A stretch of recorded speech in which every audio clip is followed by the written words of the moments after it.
Roma pasó por la monarquía, pasó por la república, y cuando se hizo imperio, el poder punitivo romano llegó al máximo, el poder inquisitorial. La Inquisición no inventó su método, la Inquisición lo copió del imperio romano. Y claro, ¿para qué usó eso? Para jerarquizar la sociedad, para jerarquizar el imperio. ¿Y qué hizo cuando lo jerarquizó? Bueno, jerarquizar una sociedad significa darle una forma de ejército. ¿Qué es lo que hace cuando tiene un ejército fuerte? Conquista al vecino. Y bueno, eso fue lo que hizo Roma, colonizó toda Europa casi. Hasta que, claro, esa estructura vertical, esa estructura jerarquizada, esa estructura fuerte, se consolida, se petrifica, le impide a esa sociedad, esa estructura que fue el instrumento de la ampliación de su dominio imperial, es el que le impide, es la misma que le impide a esa sociedad la flexibilidad necesaria para adaptarse a nuevas condiciones. Y determina su ocaso, determina su caída. Y eso lo vimos con Roma, eso lo vimos con los imperios ibéricos, lo vimos con España, con Portugal. En algún momento, bueno, usaron ese poder punitivo, verticalizaron, jerarquizaron sus sociedades, tuvieron estructuras colonizadoras, y después, cuando vino la Revolución Industrial, esas propias estructuras, esas propias características estratificadas, jerarquizadas, consolidadas, fueron las que le impidieron adaptarse a las condiciones que le exigía la Revolución Industrial y determinaron el ocaso de esos imperios. En esa circunstancia nosotros nos declaramos independientes. Ese es el papel que cumple el poder punitivo como decisión vertical de poder, ¿no? Básicamente. En nuestras regiones el poder punitivo llegó de la mano del colonizador. Nuestros pueblos originarios lo conocían muy poco. Había un poder punitivo de defensa del Inca, etcétera, en algunos puntos de nuestra América, pero básicamente el colonizador nos ocupa un día con una ocupación policial de territorio, porque en definitiva eso es una empresa colonizadora, es una ocupación policial de territorio, que convierte a ese territorio en un enorme campo de concentración, un Konzentrationslager. Efectivamente, ¿qué se hace con el colonizado? Se le dice, se le obliga a trabajar, se lo explota, con el pretexto de decir así vas a aprender y vas a ser igual que nosotros los colonizadores, que somos más inteligentes que vos.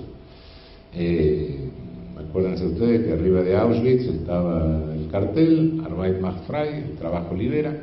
Esto es lo mismo, de alguna manera. Una colonia es un inmenso, un formidable, inmenso campo de concentración, no es otra cosa.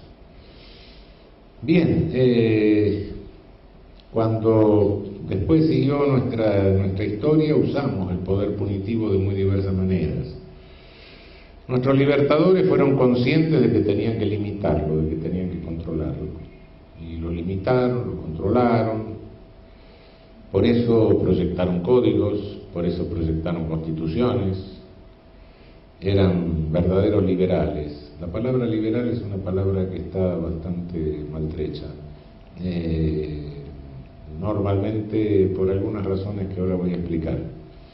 Liberal implica fundamentalmente, liberal político implica fundamentalmente el respeto a la dignidad del otro, básicamente. Sin embargo, ellos tenían un ideal, que era tener una patria grande, una patria única, ¿no? El ideal de la unidad latinoamericana, de la unidad sudamericana, pero lamentablemente los asaltaron. Bolívar se murió un rato antes de que lo mataran, ya lo había intentado algunas veces. San Martín muy hábilmente dijo, no, en el momento no podemos hacer nada, me voy al exilio, esperemos mejor ocasión. A Sucre mataron, Monteagudo le dio un negro, le dio una puñalada y le da unos pesos en Lima. Moreno se murió de una rara indigestión arriba de un barco inglés. En fin. asalto a mano armada. ¿Qué le robaron? El liberalismo. Le robaron el discurso liberal. Y después de mucha sangre, luchas fratricidas y qué sé yo, en todo nuestro territorio, de México hasta acá, se establecieron repúblicas oligárquicas con minorías explotadoras,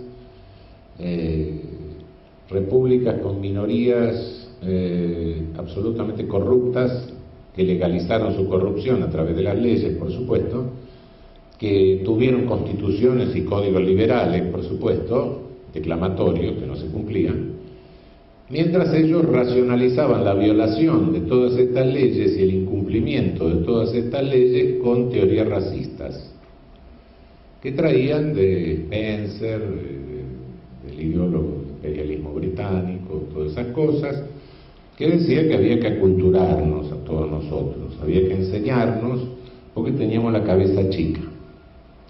Y teníamos la cabeza chica porque teníamos el sexo grande, porque usábamos el sexo más que la cabeza.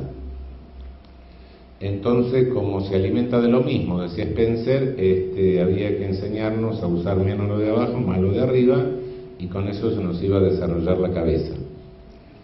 Supongo que los ingleses lo que iban a hacer para lograr eso era mostrarnos un retrato de la reina Victoria, vieja fea, con una vacuna contra el amor, por supuesto.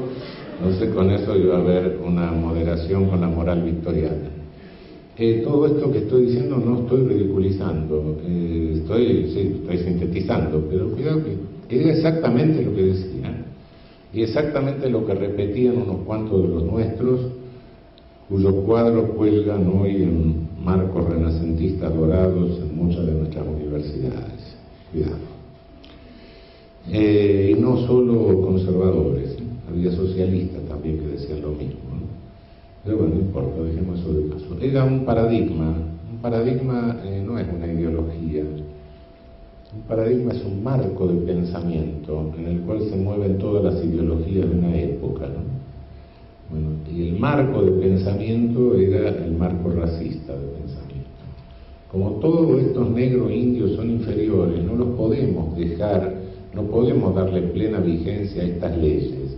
Antes tenemos que esperar que con la tutela nuestra se le agrande la cabeza, después le vamos a dar esa posibilidad, ¿no? Y ahí nace la criminología moderna, fines del siglo XIX, comienzo del siglo XX, nace con, todos nos indican al pobre Lombroso. Lombroso fue uno, además los indican a él, porque claro, el pobre era hijo de judío, era hijo de rabino, fue el más publicitado por otra parte, pero no es Lombroso solo. Si ustedes le preguntan a los ingleses van a decir, no era Lombroso, era Pritchard. Si le preguntan a los franceses van a decir, era Lacassagne. Bueno, y así sucesivamente los alemanes van a sacar la frenología de Gall, etc. Era toda la época, toda una época de reduccionismo biologista. Entonces se decía estas barbaridades que acabo de sintetizar, que mueven a risa, por supuesto, y está diciendo esto. Bueno, sí, está diciendo lo que era ciencia en aquel momento, la ciencia oficial. Y los que no creían en estas cosas eran marginados de la ciencia oficial. Un ejercicio de poderes del discurso oficial científico. Con algunas variantes, pero sustancialmente era esto. Y este fue el discurso que prende entre nosotros durante muchos años. Discurso que se reitera muchísimo, se dice, bueno, los inferiores biológicos son peligrosos. Entonces, ¿cuál es la función que tiene que tener el derecho penal, el poder punitivo? Y es limpiar la sociedad que la sociedad es un organismo, de los entes peligrosos que la infectan. Es decir, la función del juez era una especie de leucocito social, ¿no? Tenía que matar los gérmenes patógenos de la sociedad un organismo, ¿no? Esa es la idea del positivismo racista. ¿Quiénes eran los gérmenes patógenos?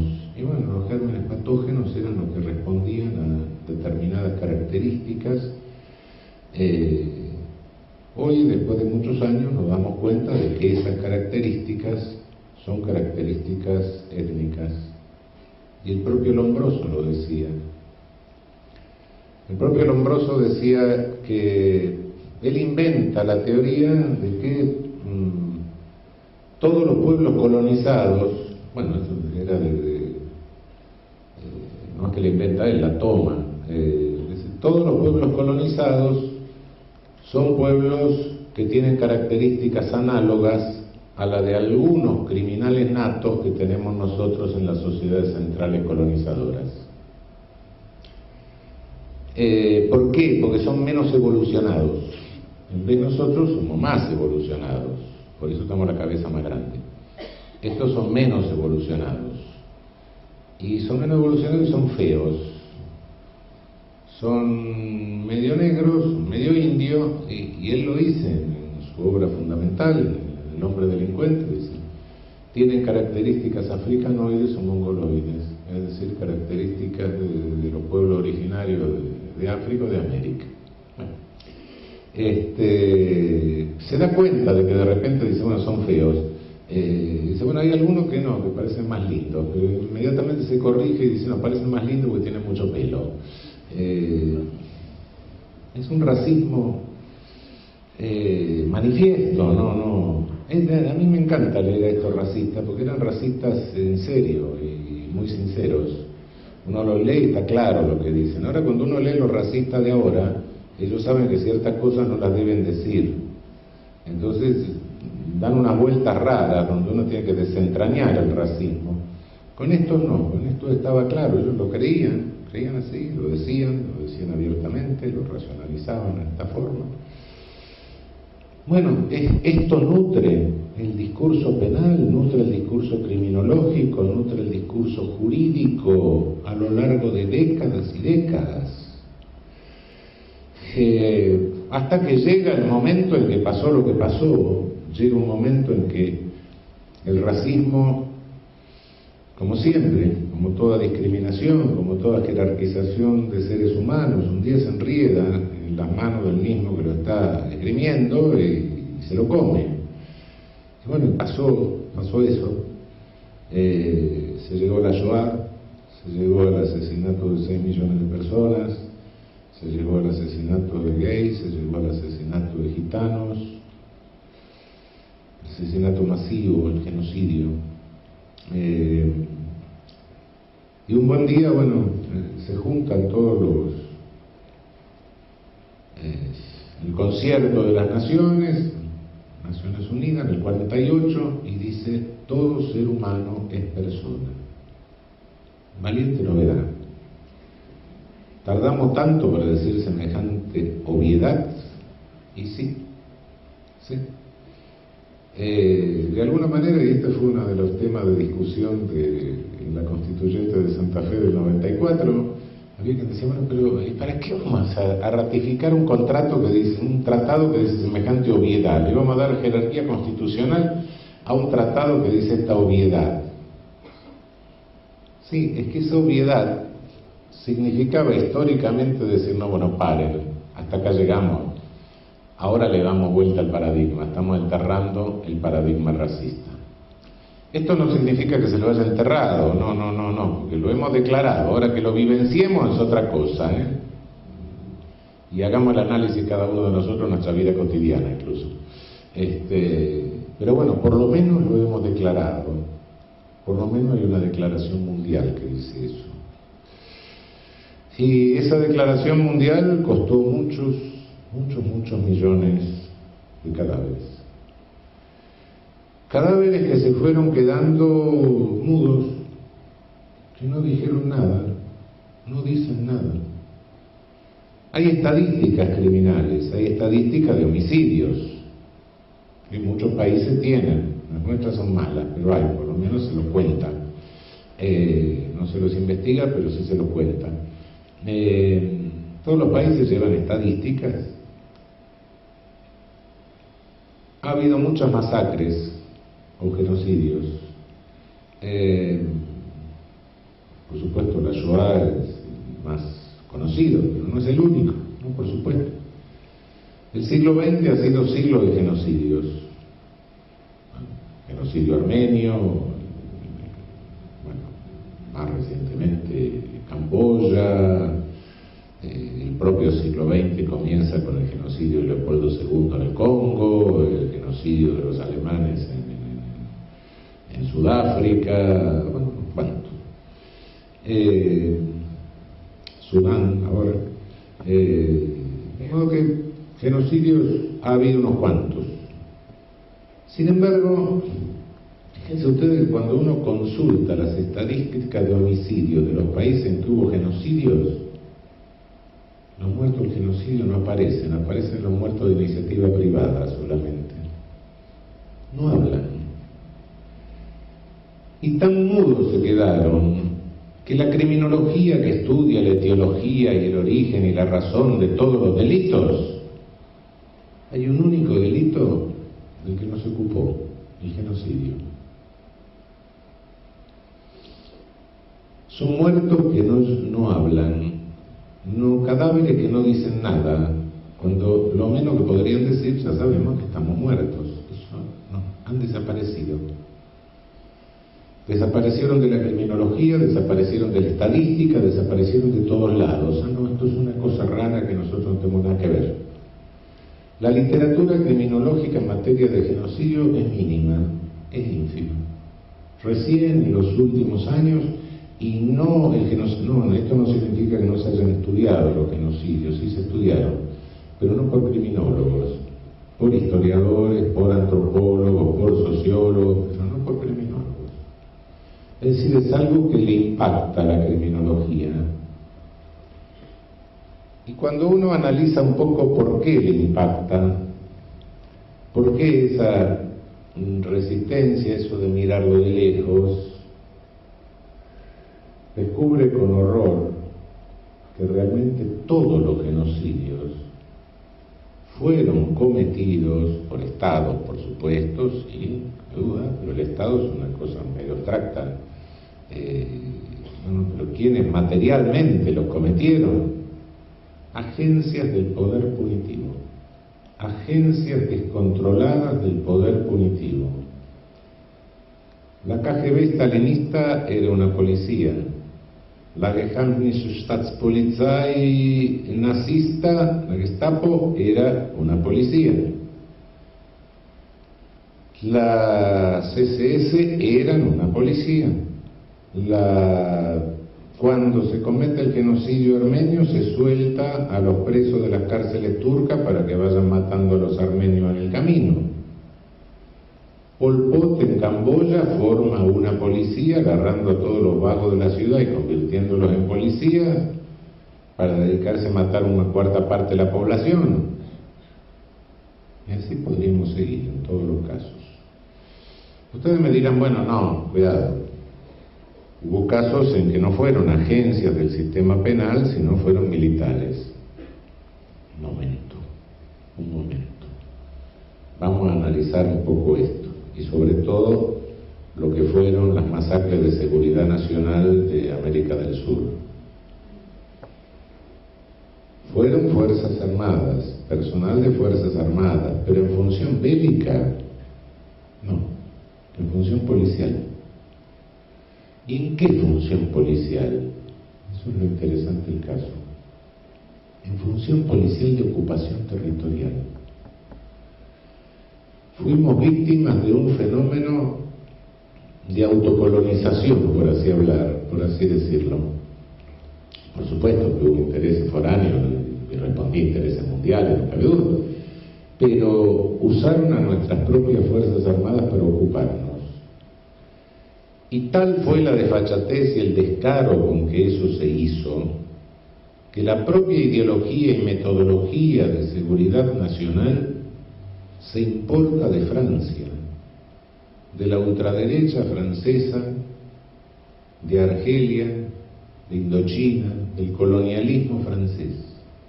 Y tuvimos el rarísimo privilegio los argentinos de haberlo recibido en versión original francesa, por instalación de una delegación del Ministerio de Defensa de Francia, nuestro Ministerio de Defensa, a partir del año 1950. que le fue deformando la cabeza a nuestros oficiales militares, a nuestros oficiales superiores de Fuerzas Armadas. El resto de América Latina no tuvo la misma suerte, lo recibió a través de una versión simplificada por los norteamericanos, a través de la Escuela de las Américas en Panamá. Nosotros lo recibimos en la versión directa. Ideología claramente colonialista de ocupación territorial. Cuando verificamos esto de decir, bueno, cuidado que no importa el uniforme, importa la función, cuidado que es una función punitiva la que protagonizó los delitos más graves, no hay delito más grave que una masacre genocida, bueno, caramba, ¿qué es el material que tenemos entre manos? Y ahí el criminólogo, que viene de la sociología, que viene de la psicología, que viene de la medicina, se encuentra frente a una realidad. Ya no puede sostener que es un científico aséptico, que no maneja valores, sino que verifica simplemente, sino que necesariamente tiene que convertirse en un científico comprometido, como si hubiese saber que no tuviese un vínculo con el poder. No importa, pero es un buen refugio decir yo soy un científico, no tengo nada que ver con el poder, no tengo nada que ver con la política, yo me dedico a la ciencia pura. Pero uno se dedica a la ciencia pura y resulta haciendo ciencia para un genocida, no importa. La ciencia siempre está el saber de alguna manera está vinculado al poder, más o menos, directa o indirectamente, algunos más directamente, la naturaleza de lo que se maneja, otros un poco más indirectamente. Ahí el criminólogo tiene que jugarse, tiene que decir, bueno, no puedo ser el aséptico, hay un valor que es la humanidad y que es la vida humana fundamentalmente, y bueno, tengo que hacer prevención del más grave de todos los delitos contra la vida humana, que es el genocidio. Y efectivamente nos vamos dando cuenta de que la función de contención del poder punitivo es la fundamental función de prevención de las masacres. Cuanto más contenemos el poder punitivo, más lo mantenemos dentro de límites y de cauces más o menos razonables, estamos previniendo la posibilidad de masacres. Cuando eso se nos descontrola, lamentablemente vamos a dar tarde o temprano en una masacre. Pero bueno, interrumpí la historia de lo que pasaba en América Latina con las repúblicas oligárquicas. Voy a retomarla por un momentito. Las repúblicas oligárquicas entraron en crisis a comienzos del siglo pasado, en los primeros años del siglo XX. Y fundamentalmente a partir de 1910, con la Revolución Mexicana. La Revolución Mexicana, por cierto, fue la guerra civil más sangrienta que tuvo América Latina en el curso del siglo pasado, con un enorme número de muertos, un enorme costo humano, etc. Pero ahí comienza el ocaso de las repúblicas oligárquicas. Y cada uno de nuestros países fue haciendo su propia experiencia. En líneas generales, en el curso del siglo XX se fue ampliando la base de ciudadanía real en nuestros países. Es decir, fuimos ciudadano no es aquel que tiene una papeleta y vota solamente, sino aquel que tiene una mínima condición de vida digna que le permite pensar y elegir razonablemente, ¿no? Un espacio de autonomía social, un espacio de autorrealización en la sociedad. Ese espacio de ciudadanía real, esa base de ciudadanía real a lo largo del siglo XX se fue ampliando. Pero no lo fue haciendo pacíficamente, no. En general, esa ampliación se fue operando a través de movimientos políticos populares que presentaron características muy diferentes, como diferentes en nuestros propios países, por supuesto.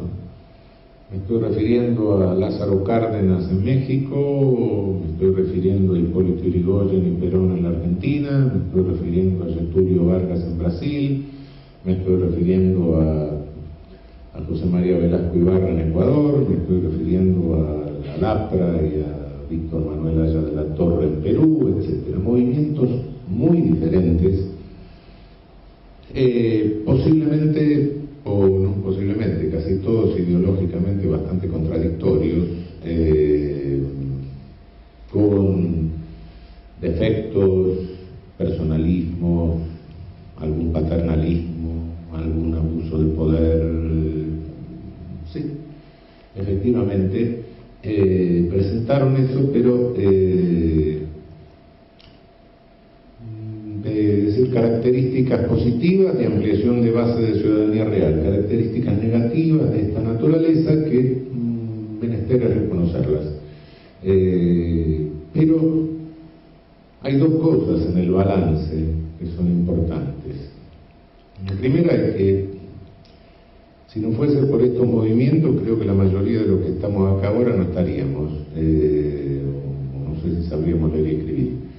Y la segunda que es la más significativa en este sentido de lo que me estoy refiriendo, es que todos estos defectos, abusos y hasta autoritarismos de estos movimientos empalidecen totalmente, lo que no significa que se disculpen, pero en el balance empalidecen totalmente frente a las aberraciones que cometieron en todos estos países las fuerzas que trataron de contener esta expansión de base de ciudadanía real, y que son las que realmente protagonizaron en nuestra región los casos de masacres.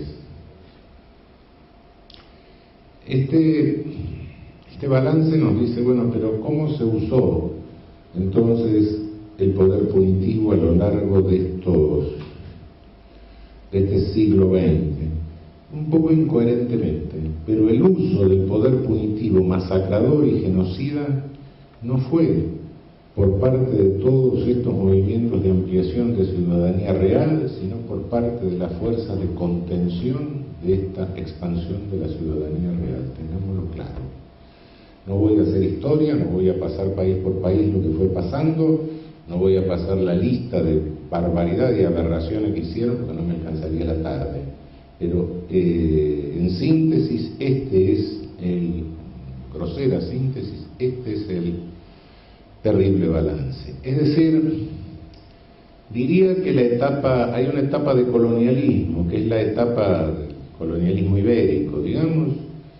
Hay una etapa de neocolonialismo, que es el de que se abre con las repúblicas oligárquicas y se cierra con las oligarquías, con las dictaduras de seguridad nacional. Pero creo que hoy estamos viviendo una etapa de tardo colonialismo, una etapa superior de colonialismo, que nos agrede desde varios frentes. Pero hay uno que es particularmente, en la que nuestros gobiernos son particularmente vulnerables y nuestros políticos son particularmente vulnerables, porque lamentablemente de esto que estoy hablando entienden poco. Tratan de entender algo a medida que van pasando los problemas, van caminando por un corredor, se les caen ladrillos en la cabeza y entonces preguntan, ¿cómo puedo hacer para protegerme la cabeza? Nada más.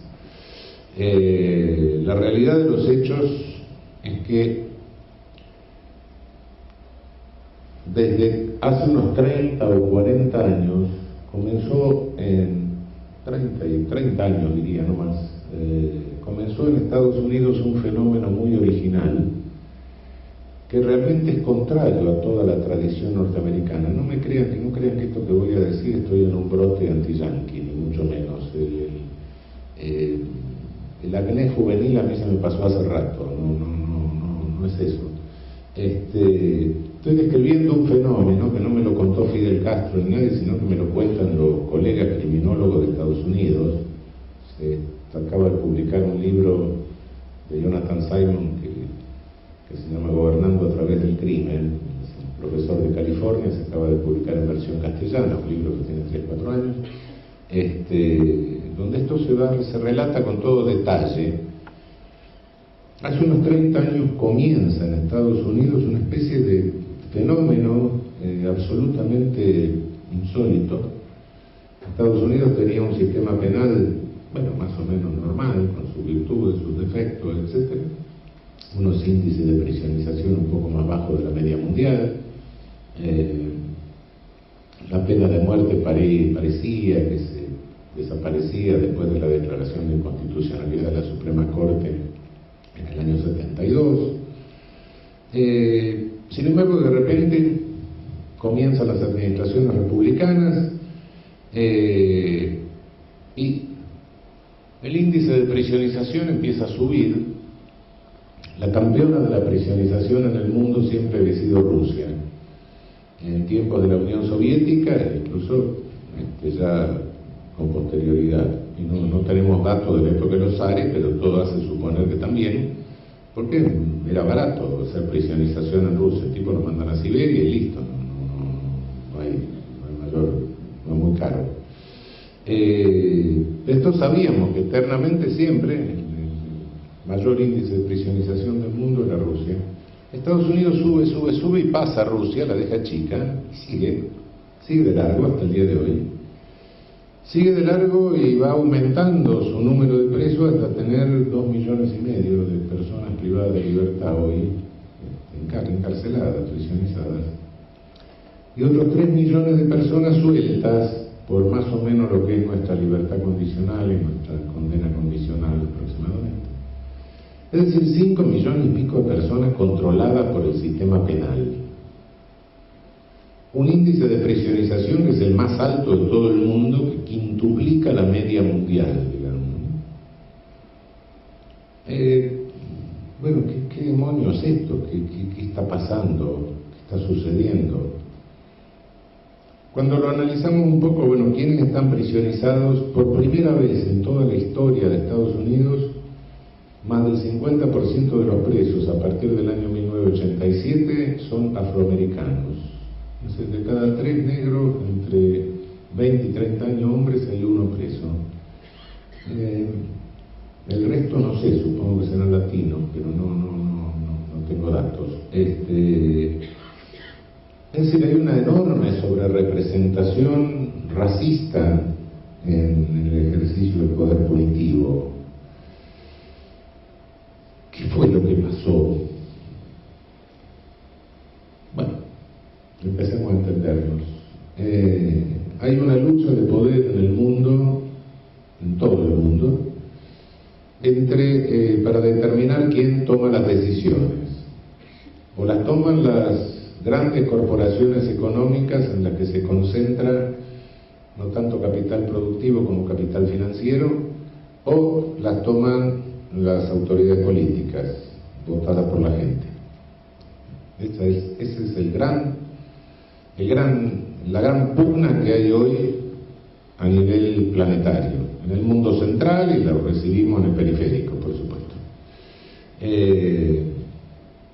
En esa gran pugna, en los 90, en los felices y responsables 90, el proyecto era una sociedad 70-30, 70% excluido, 30% incluido. Había que proyectar el entretenimiento para los 70 que se quedaban afuera, le vamos a dar entonces papas fritas, hamburguesas, televisión y que engorden mirando televisión. Con eso los entretenemos y nosotros los 30 nos quedamos adentro. Este proyecto más bien parece que no funcionó mucho. Entonces, ¿cuál es hoy la función que las corporaciones quieren asignarle al Estado?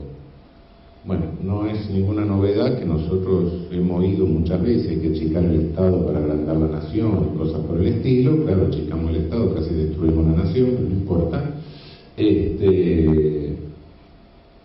Hay que hacer un Estado raquítico que se ocupe exclusivamente de contener a los negros.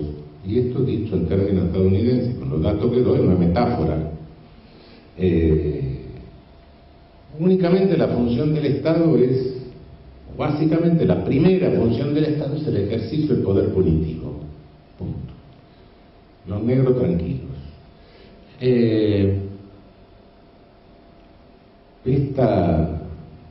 Esto llega, por supuesto, tiene sus métodos para hacerlo. ¿Cómo una sociedad consiente esto? Bueno, lo consiente de una manera que es fabricando una realidad.